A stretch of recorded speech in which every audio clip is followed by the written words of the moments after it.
everyone, me, Jessica Lahore. And hey, everybody, it's me, Kelela C.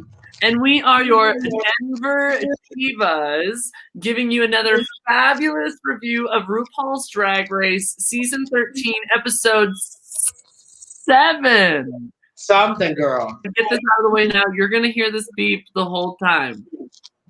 Yes, honey. Don't hate on my beep. The beep is there, and the beep is there to tell you, get into it. But before we get into it, we want you to subscribe to both of our channels. Make sure to comment below and stay tuned. Hit the bell because we're back with this week's episode. Honey.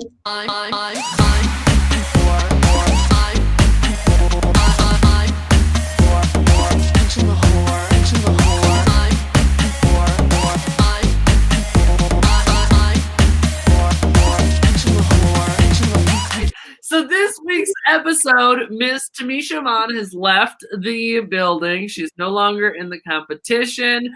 And they get it kicked off with the reading challenge. We love the reading challenge. Iconic. If you're on Drag Race, you should always just know this is going to happen.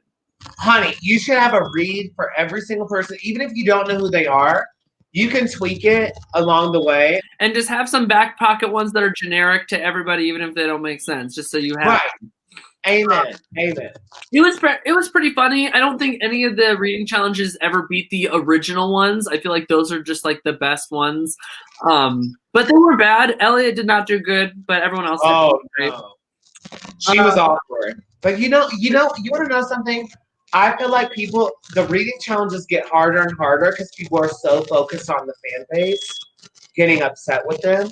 It's like, girl, if it was me, honey, I would go in there and say, fuck the fan base. I'm about to read you the film. Who was your favorite? My favorite was Gottmik, actually. Gottmik was great. My favorite read, though, was Simone's because I've been waiting for someone to make a joke about Tina Berner burning Tina. Oh. It was so good.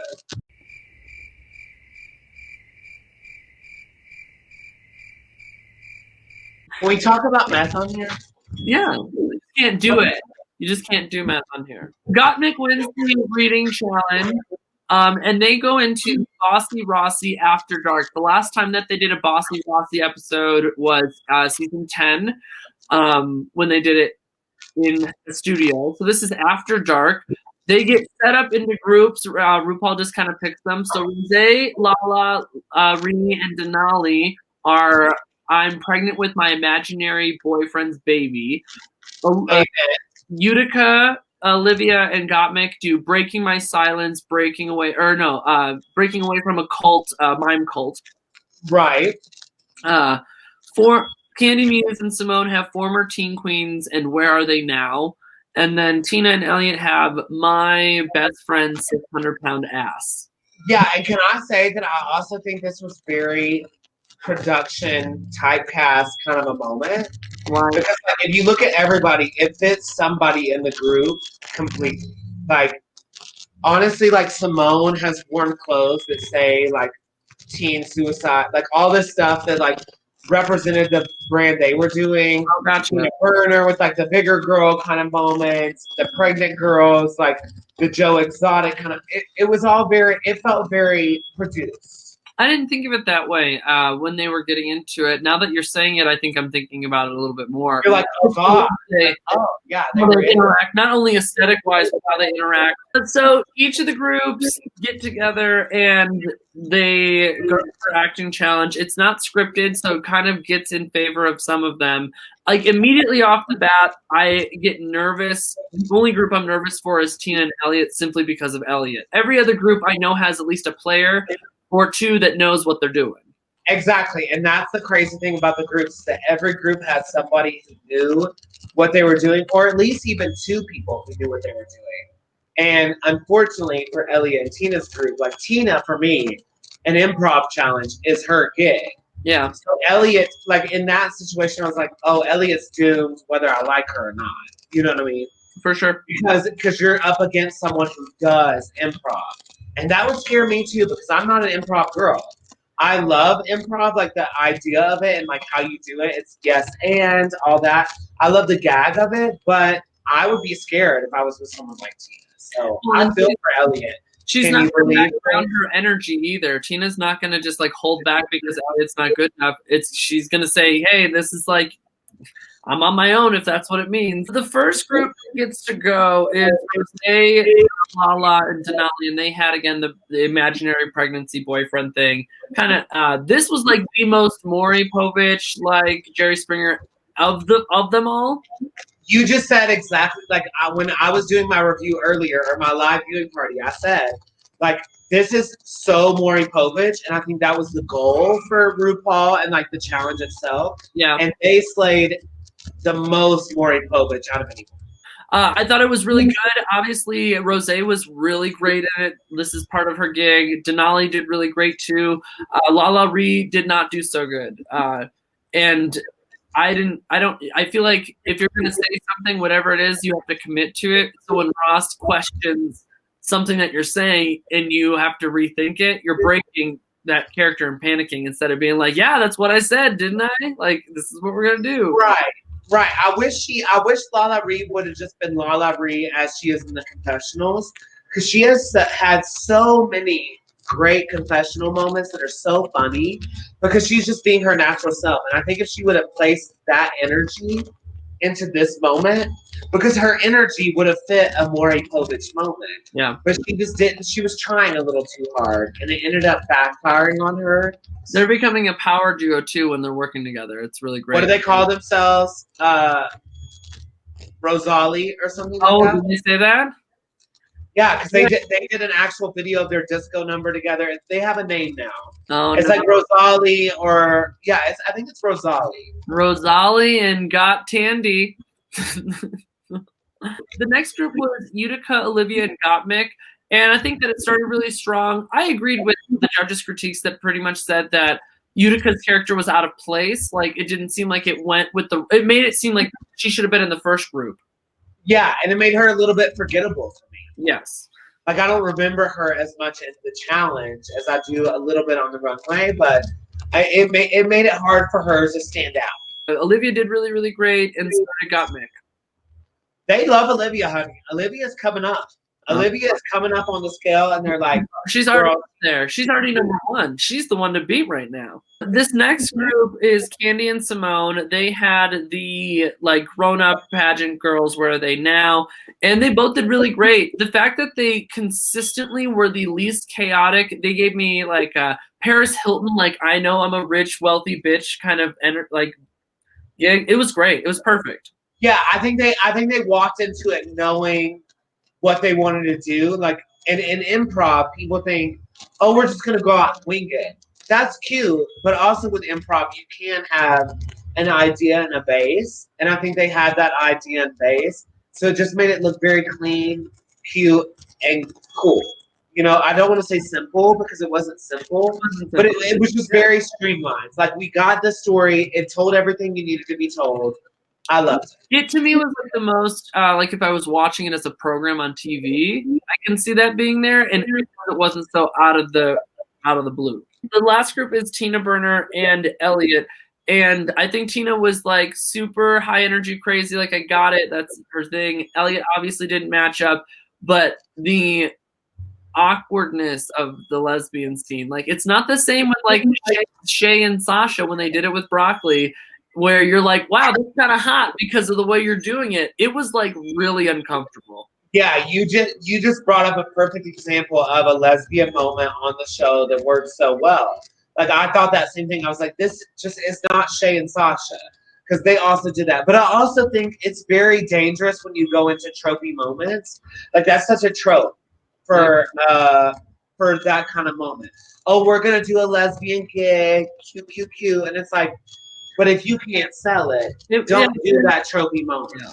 You know? That's what it was. It didn't make sense. We watch all of the acting challenges, and then they get to go to the main stage for their runways. We're going to try to be better about remembering to say cheers or shady sit because we keep forgetting a lot. I know. Well, also, we're drunk assholes, so it's like every time I cheers, I can't drink. But luckily for you all, I have this much of a drink left, so You're in luck today. T.S. Madison is the guest judge, and not only does she look fabulous, but perfect guest judge. I gag, I goop. She's wonderful. Yes, and I love that they're bringing a Black woman every single time on the main stage as a judge, because Black women have controlled and ran and inspired drag for years on years on years since the beginning of it all. And they rotate with Nicole Byer, Lonnie Love, and T.S. Madison the whole rest of the season. I'm going to be completely okay with that. I'm cool with it. Yeah, and I hope they do that. The theme for the runways is beads, or like beaded look. Quickly before we get into the runways, RuPaul's gown was probably one of my favorites. Just a simple, sexy fucking red gown. I thought it was beautiful. RuPaul has really just been killing it on all the runways. I don't know if you're watching UK as well. Oh yeah. She is just killing it. And she's also been saying legs. She does legs so much more than she's ever done it. And I love that. Let's go down the line and talk about them. Denali was first. Denali had a concept that was well put together. It looks good. She sold it. It is a cheers for me. It's a cheers for me. She did this in Chicago as a chandelier. This was like if the chandelier evolved and became like the next level evolution of her chandelier first off. It was just perfect. It was beautiful. So cheers. Cheers. Cheers, honey. Next down the line was Rosé. And this is my favorite runway look that Rosé has worn this season, in my opinion. Yeah, I think it's the most fashion, fashion centric, if that's a word. Like it really had like a concept, a look, and it could be on a runway. I can see it. It was just beautiful. Hair makeup was great. So it's cheers for me. It's a cheers for me, honey. Ooh. So next down the runway was Lala Ree, and I liked it because it's Lala Ree, like the way that she sells her outfits and her mug and her hair, like she makes it work. But it was very simple, very basic. And then knowing that there was a giant hole that was noticeable that I may not have noticed. I didn't notice it. Yeah. That's like what, like you would put your hand there the whole time, where like figure it out, but don't do that. It's a shady sit for me as well. It's a shady sit only because it was just as much it was Lala Ree, it was just not ready for the main stage. Our next person down the runway was Gottmik, and I said I loved everything about it and I wanted it. Like I wanted it so bad. Yes, I would. Yep, I would wear that, and it's so smart, and it's another one of those moments with the fashion girls, like where they think outside the box. It's beads, anal beads. That's what I got from it. They're tapping into culture. They're tapping into something fun, something cute, and it doesn't have to be like drag beads. You know what I mean? Yeah, it's a cheers for me. It is a full-on cheers for me. The next person on the runway is Olivia Lux, and I didn't like it, but I didn't hate it. I didn't think it was as great as everybody was saying. Yeah, I'm still, we haven't gotten there yet, but I'm still so confused about Olivia Lux. I love her. I just don't understand this episode, the hype behind her. Same. She did great in the challenge. She did great on the runway, but it wasn't like as great as the girls were making it, in my opinion. No, I'm on the same page as well. I mean, it's a cheers for me because it worked, but it's a loose cheers. Like it is. Yeah, it's a loose cheers for me. Next on the runway is Utica. And I said I'm obsessed with it, but I haven't seen a single thing Utica's brought down the runway that I haven't been obsessed with. Yeah, I liked it. This to me, honestly, though, was mainly because the draping and stuff kind of was chandelier-y. That I didn't get as big of a gag as I got out of Denali for it. Oh. So it wasn't a normal Utica gag for me. Like she didn't turn the runway and be like, oh my God, Utica just did something that nobody else could do. But it was good. See, I have to say that it hit me like that when I saw it. I loved it. I like fully gagged when I saw it. But I think it's still lovable. I think it's still a good look. But it's a cheers for me for this look. Yeah, I'm gonna cheers her because it worked. It fit. The next down the runway was Candy Muse, and this is the first look that I'm like 100% sold on with Candy Muse. I think that she looks beautiful, put together. She looks mature in her drag aesthetic to put something like authentic to her, and that fits like a elevated thought process. Like it's great. Yes, it was Candy Muse at her finest, and the judges also said that it's the prettiest she's looked. That look was one that you could tell she really, really worked on. Like she knew exactly what she wanted to wear. She knew exactly how she wanted to look. It worked. It's a super big cheers for me. That's a huge cheers for me. Thank God for Candy Muse finally redeeming herself on the look front. So next down the runway after Candy Muse is Simone. And I said, wow, holy shit. The hair definitely made me think of when Jada did it. It's an absolutely incredible, glistening, glowing. I said, if there's anything, could there be more accessories? But it doesn't need it. Yeah, to me, honestly, like without even loving her, like if you're gonna do beads, that's how you do it. That's how you do beads, mama. Like she just did it, and it wasn't drag, but it was so drag. Like because when you think drag and beaded, you think a beaded gown, you think a beaded dress, you think like traditional drag beads. Yeah. Those were hair beads, and it was very representative of her culture, but also just so representative of Simone. This would be a shot for me if we're doing. Oh, girl, if I had a shot right now, I would take 2 if I had it. It's a cheers for now until we do that, but it's a shot. Cheers, cheerio. Next down the runway after Simone was Tina Berner. And starting with positives, I thought that Tina's makeup and hair looked really great. I thought from the neck up, really loved it. I did not enjoy anything from the neck down to the titty reveal to how the beads were used. It made me think of a very costumey, cheap, not cheap in a bad way, but like tacky cheap. Like you just said the word. You just said the word. I was waiting for you to say the word. It was tacky. Yeah. It was so tacky. It was tacky. It's like, girl, camp is an aspect of drag that we should revere and we should love and we need to keep uplifting. But girl, you're crossing over the line of campy to tacky. Yeah.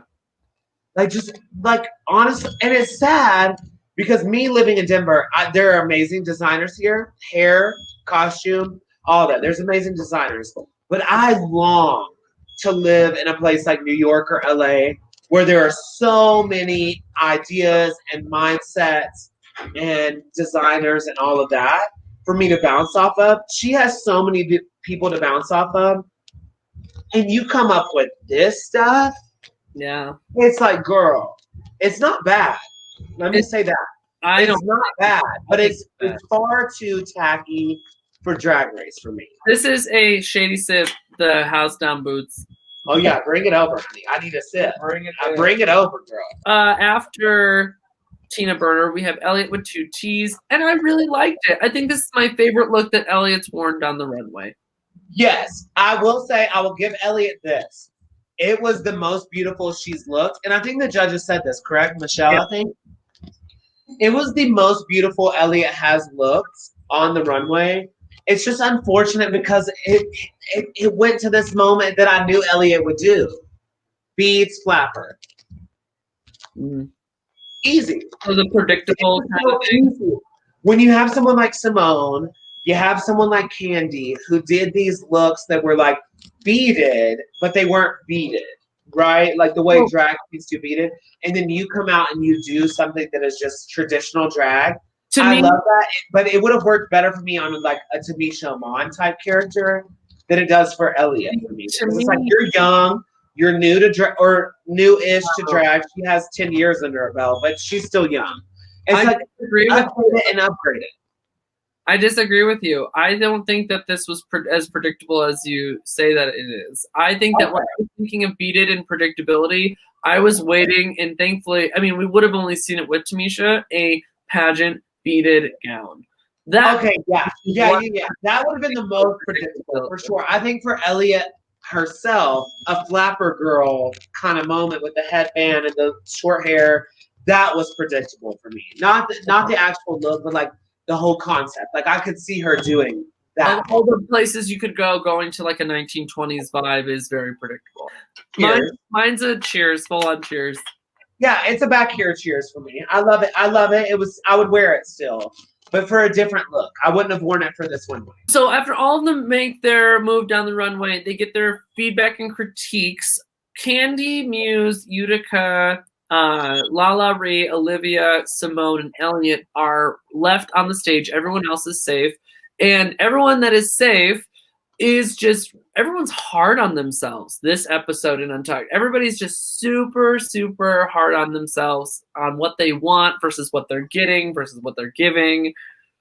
Well, and I think we're at that point in the competition. You also have to remember they're in actual quarantine the same way we are, but on a national television show. So you add in the stress of Drag Race and all of that, plus the quarantine. This is the moment in the show every year where people start to get in their heads really super hard. Even then, with the critiques that you get on the runway, so it's obvious, or the top three end up being Candy, Muse, Simone, and Olivia Lux, which Candy and Simone, I knew were going to be in the top three. Period. I had no doubts about it. Olivia was a little shocking to me to be in the top three. Yeah, it was shocking, but honestly, when you look at the lineup, I wouldn't have expected anyone else in that lineup to be with Candy and I would have put Rosé in the top three. Yeah. Over Olivia. Yeah, I can see that. I guess with her look out though, I just didn't get like pizzazz.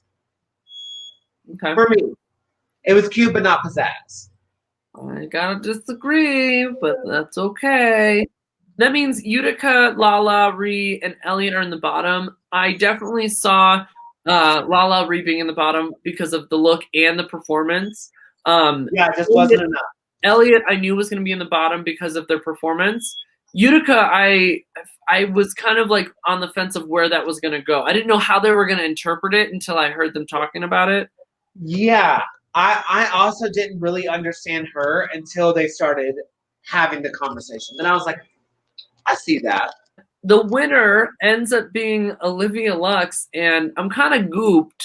I don't see, like I said, I didn't see her in the top to begin with, but also I didn't see her as the winner, so I'm kind of confused because it was really good, but Candy. But it wasn't that good. I'll just say it for you. Girl, it was not winning quality for me, period. No. But I think everybody, that's why I asked about your crowd. Did they also get shocked? Like we all got very shocked. As soon as she won, we all were like, what? Because we all honestly thought that Simone was going to win.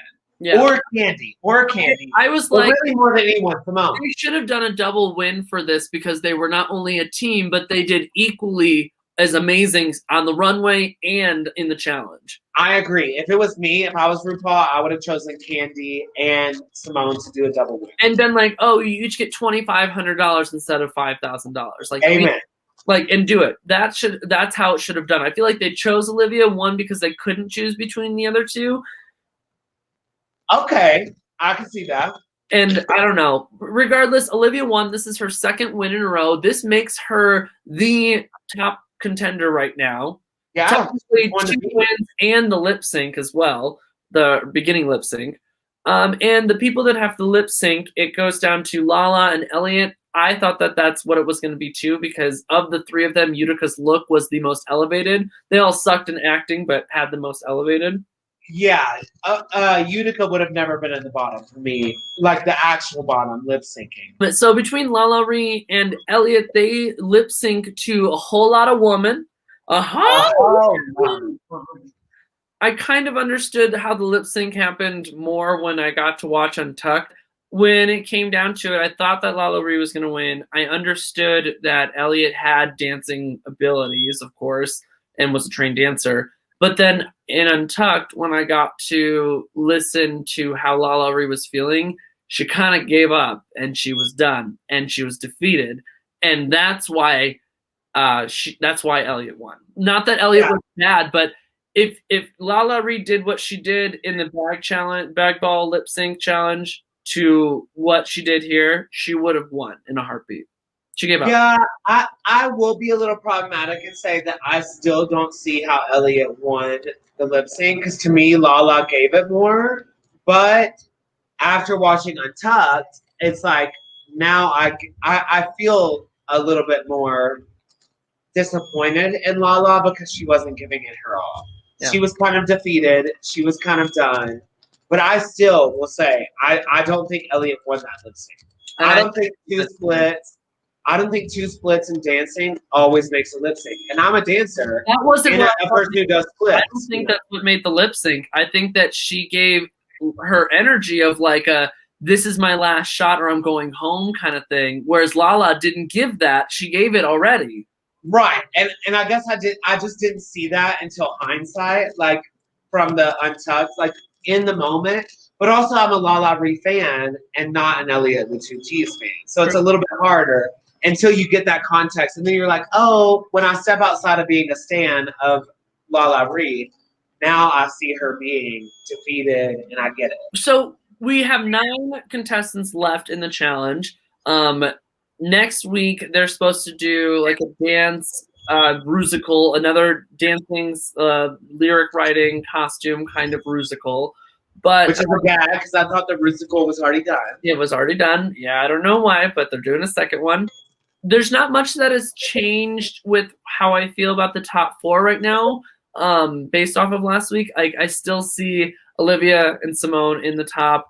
I'm trying to get into seeing Candy in there as well, but this week did it, but it seems to go back and forth for me. Right now in the finale, I see Simone, Candy, Gottmik, and then I switch between Tina, Berner, and Olivia.